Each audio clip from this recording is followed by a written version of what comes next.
What a year it's been since our last midwinter. The pandemic has seen dramatic changes to how we operate. Oh no, where's Antarctica? It's not on the board. They're all isolated. Whilst we chose to be isolated down here for winter, you back at home have had it forced upon you. So we thought we'd give you some helpful hints and advice on how to make the most of being stuck at home. But we've been resilient and adaptive, and we've kept all our research stations going strong and our expedition is safe for another year. We've developed and implemented new operational measures and a broad range of safety protocols to successfully resupply and change over our stations in a COVID-safe manner. These keep our expeditioners in a bubble from home to station to prevent COVID hitching a ride to Antarctica. It has been such a strange and a very surreal experience to observe the pandemic outbreak from down in Antarctica. We realise that we are some of the very few on the planet who are essentially unaffected by COVID-19. At the start of the year especially, there was a time where we probably had more freedom than people did back home. Like we had a dawn service on Anzac Day out on the sea ice, which was really beautiful, and no one else was able to do that back home. Our people deployed south and their families are always in our thoughts. And last year was an especially challenging year for the Davis and Mawson teams.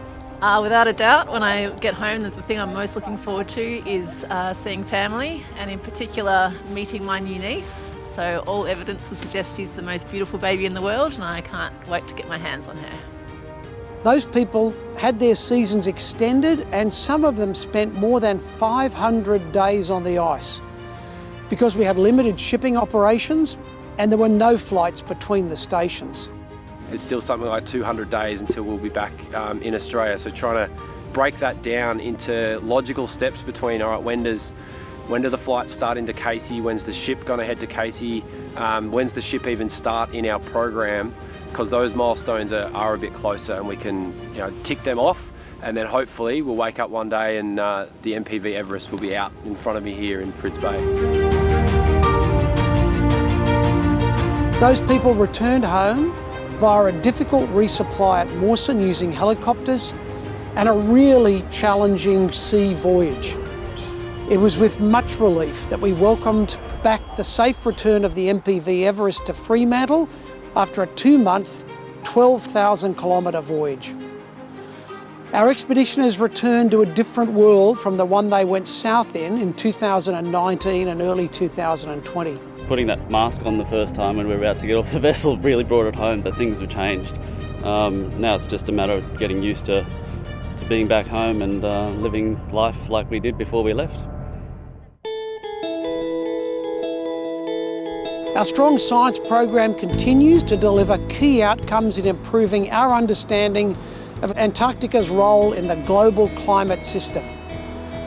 We're building Australia's inland traverse capability so we can undertake major science expeditions and ensure that Australia has a leading role in the international quest for a million-year ice core. A scientific highlight in the last year, and one that was very important for me, was the 10,000 kilometre voyage on the CSIRO RV Investigator to gather new knowledge about the krill populations that underpin life in the Southern Ocean. Very complicated ecosystem, and a survey like this it hasn't been done for 15 years, and so we're really updating our perspective on how that system works and if it's actually changed between the two surveys, what it's going to look like in the future. The scientists on that voyage measured krill superswarms, the scale of which they had never previously encountered, and they deployed unique and special equipment, including deep-sea cameras. Every year, the whole of the Southern Ocean gets locked down around the coast of Antarctica, and it's locked down because it's covered by metres of ice. So you just can't find out where the krill population is. So there's 400 million tonnes of krill swimming around there somewhere, but we just don't know where it is. And having these cameras autonomously filming down there for 3 minutes every 5 hours for the entire year will tell us if they're at that site or not. Our voyage took the RV Investigator further south and further west than ever before, with the ship at times being closer to Africa than Australia. We have surveyed the predators, we've surveyed the krill, and we've surveyed the phytoplankton and the oceanography underneath it. So it's a full top to bottom approach, and it'll give us an answer that means something and will be used to conserve the ecosystem. We aim to get the results within the next several months to present to CAMLA, which is the international organisation that manages the Antarctic ecosystem.